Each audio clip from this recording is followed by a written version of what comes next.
Bismillahirrahmanirrahim. Alhamdulillahirabbil alamin. Wassallallahu ala sayyidina Muhammadin thahal amin wa ala alihi wa sahabatihi at-tayyibin at-tahirin. Amma ba'd.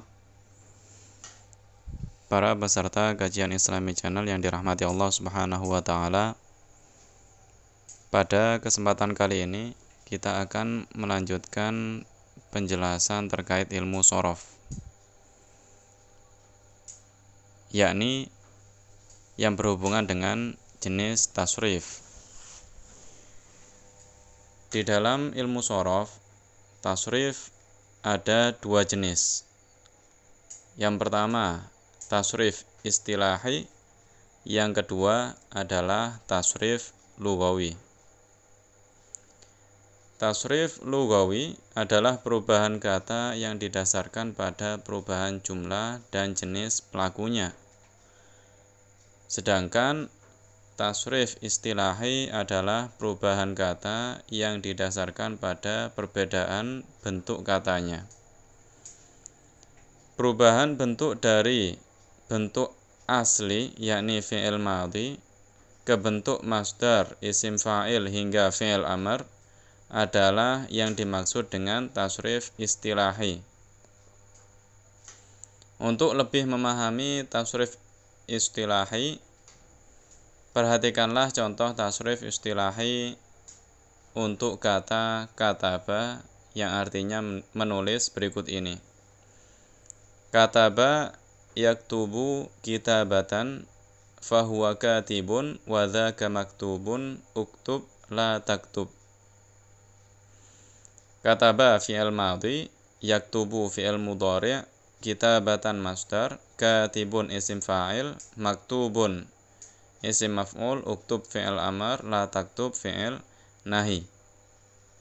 Dari kanan ke kiri artinya telah menulis, dia laki-laki, sedang menulis, dia laki-laki, tulisan, penulis, yang ditulis, tulislah, jangan kau tulis. Inilah yang dimaksud dengan tasrif istilahi. Jadi perubahannya itu menyamping dari bentuk fi'il madhi ke fi'il mudhari', kemudian ke masdar, kemudian ke isim fa'il, kemudian ke isim maf'ul, dan selanjutnya. Jika perubahan bentuknya itu menyamping sebagaimana telah disebutkan, maka model tasrif ini disebut tasrif istilahi. Adapun tasrif lughawi adalah perubahan suatu bentuk kata ke jenis-jenis yang berbeda berdasarkan jumlah, yakni mufrad, musanna, dan jamak, dan jenis, yakni mudzakkar, muannats, pelakunya. Setiap bentuk kata fi'il madhi hingga fi'il amr memiliki tasrif lughawi tersendiri.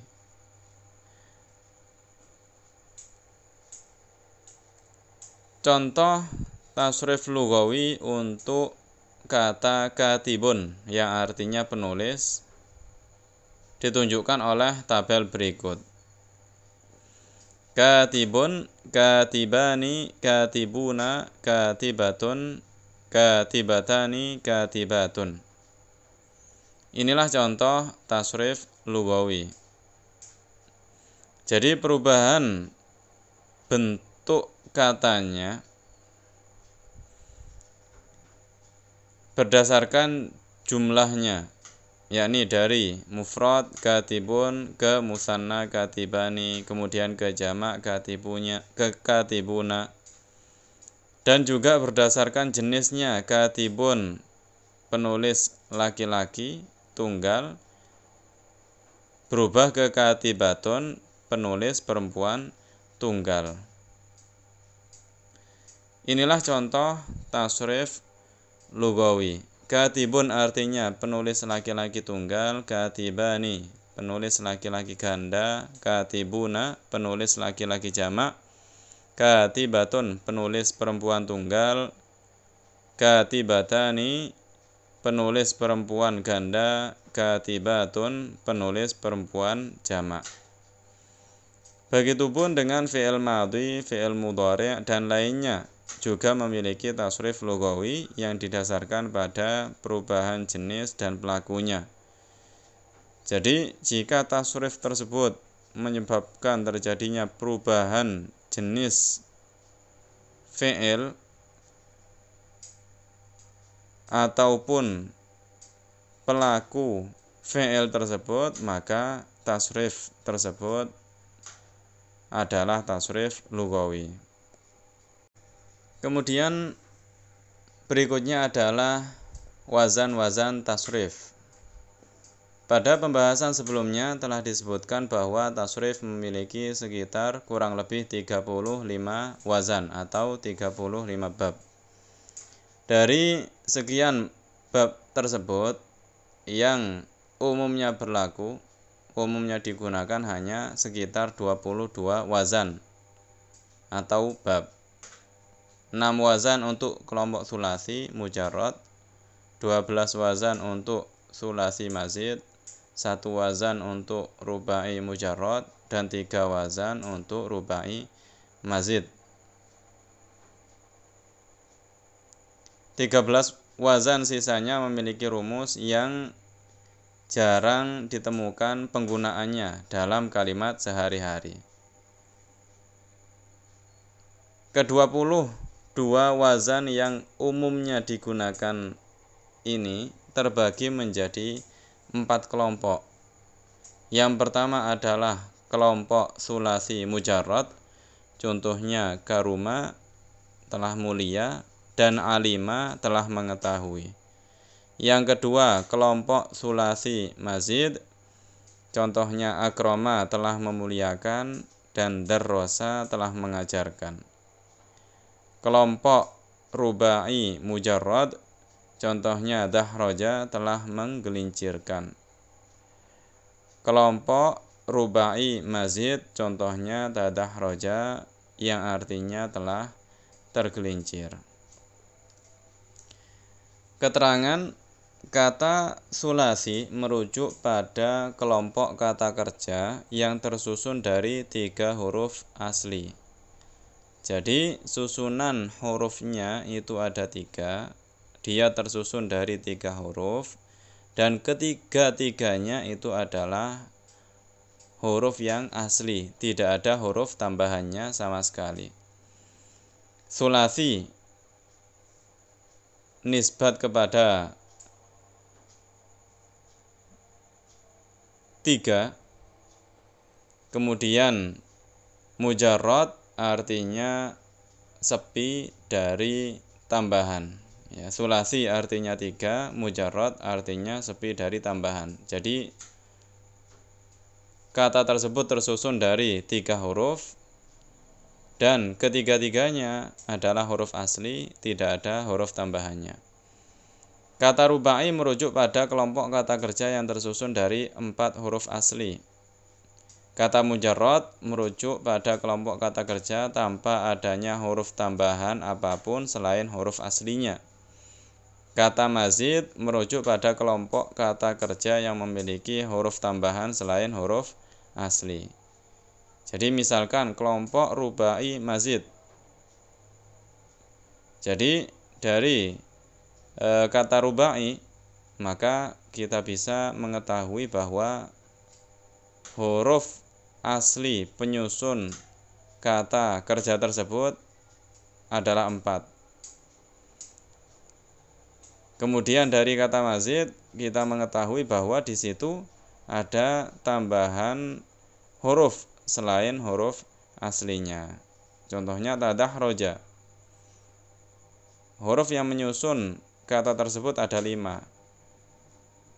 Karena dia tergolong dari rubai, maka kita mengetahui bahwa huruf asli penyusun kata ini ada 4.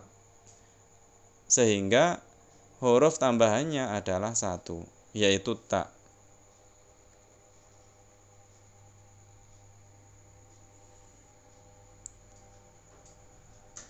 Kemudian yang selanjutnya adalah bagan ilmu shorof.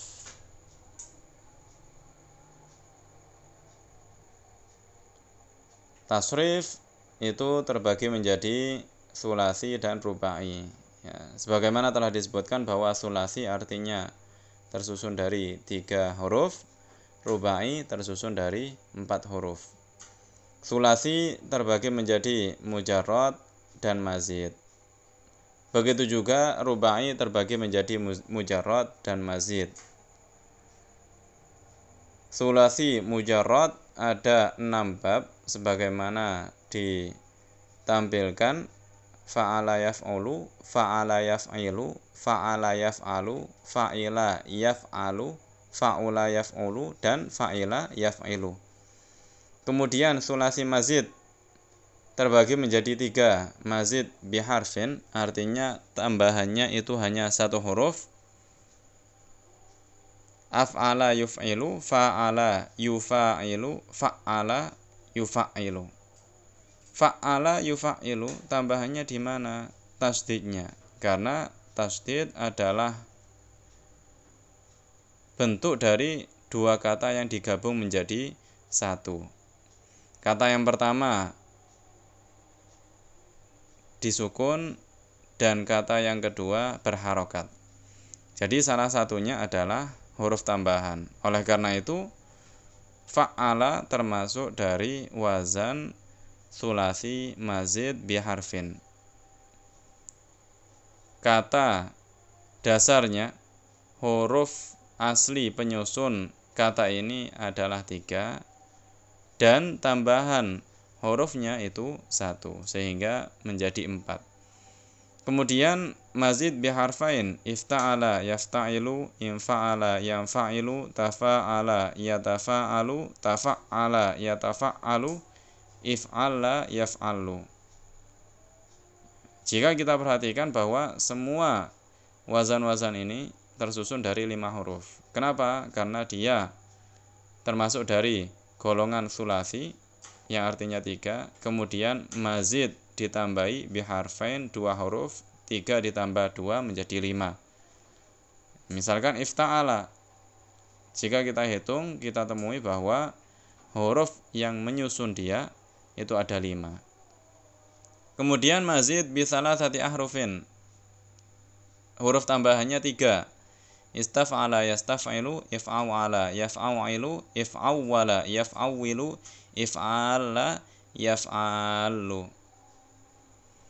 Sebagaimana telah saya sebutkan bahwa inilah yang sering digunakan. Bukan berarti sulasi mazid bisalasati ahruf itu hanya terbatas pada wazan-wazan ini. Kemudian rubai mujarrad, fa'lala yufa'lilu. Rubai mazid biharfin, tafa'lala yatafa'lalu. Rubai mazid bi harfain, if'an lala yaf'an lilu, if'alalla yaf'alillu. Kemudian berikut ini adalah tabel wazan tasrif. Wazan tasrif sulasi mujarrad. Ya, seperti Bapak Ibu perhatikan, ada 6 bab.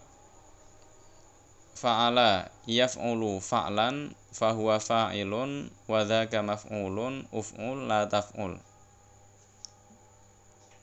Kemudian fa'ala yaf'ilu fa'lan, fa'ilun, maf'ulun, if'il la taf'il. Fa'ala yaf'alu fa'lan, fa'ilun, maf'ulun, if'al la taf'al. Fa'ila yaf'alu fa'lan, fa'ilun, maf'ulun, if'al la taf'al. Fa'ula yaf'ulu fa'lan, fa'ila yaf'ilu fa'lan, fa'ilun, maf'ulun, if'il la taf'il. Jika Bapak Ibu perhatikan bahwa bentuk isim fa'il untuk semua bab itu sama wazannya, yaitu fa'ilun. Begitu juga isim maf'ul, maf'ulun. Kemudian jika Bapak Ibu perhatikan pada tabel fi'il amar, bahwa ain fi'il itu selalu mengikuti ain fi'il mudhari'. Jika ain fi'il mudhari' maka ain fi'il amarnya. Jika ain fi'il mudhari' di dhammah maka ain fi'il amarnya juga di dhammah. Begitu juga jika di kasrah, begitu juga jika di fathah. Misalkan fa'ila yaf'ilu, fi'il amarnya if'il.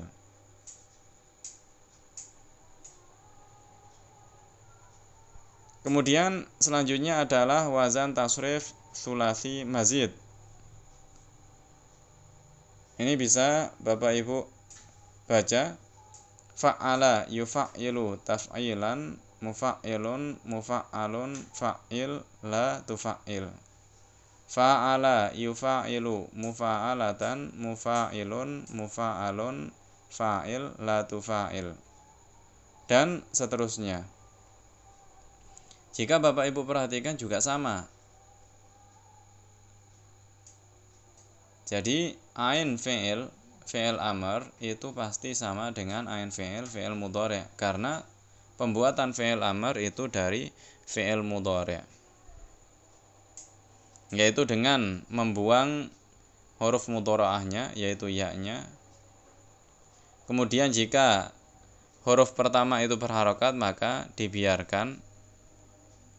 Contohnya seperti yufa'ilu, huruf mudhari'ahnya yaitu ya-nya dibuang, karena huruf pertama yaitu fa berharokat maka dibiarkan menjadi fa'ilu. Kemudian yang terakhir adalah huruf terakhir itu disukun menjadi fa'il. Namun jika huruf pertama setelah membuang huruf mudhari'ah itu tidak berharokat, yakni disukun, maka perlu ditambahi hamzah wasol. Contohnya yafta'ilu, setelah dibuang ya mudhari'ahnya maka fa-nya disukun, sehingga kita butuh mendatangkan hamzah wasol agar kita tidak memulai suatu kata dengan huruf yang disukun. Yafta'ilu menjadi ifta'il. Kemudian berikutnya adalah wazan tasrif rubai mujarrad. Fa'lala yufa'lilu fa'lalatan mufa'lilun mufa'lalun fa'lil la tufa'lil. Kemudian wazan tasrif rubai mazid. Ada 3 Bapak Ibu. Mazid biharfin dan mazid biharfain. Tafa'lala yatafa'lalu tafa'lulan mutafa'lilun mutafa'lalun tafa'lal la tatafa'lal if'an lala yaf'an lilu if'an lalan muf'an lilun muf'an lalun if'an lil la taf'an lil if'alalla yaf'alillu if'il lalan muf'alillun muf'alalun if'alilla la taf'alillah. Jika Bapak Ibu perhatikan rumus membuat fi'il amr pada tabel wazan tasrif rubai dan tabel wazan tasrif yang lainnya itu sama, yaitu dengan membuang huruf mudhari'ahnya. Kemudian jika huruf pertama setelah dibuang huruf mudhari'ahnya itu berharokat maka dibiarkan, tinggal mensukun huruf terakhirnya. Dan jika huruf pertama setelah membuang huruf mudhari'ah itu tidak berharokat, maka kita datangkan hamzah wasol, kemudian huruf terakhirnya disukun.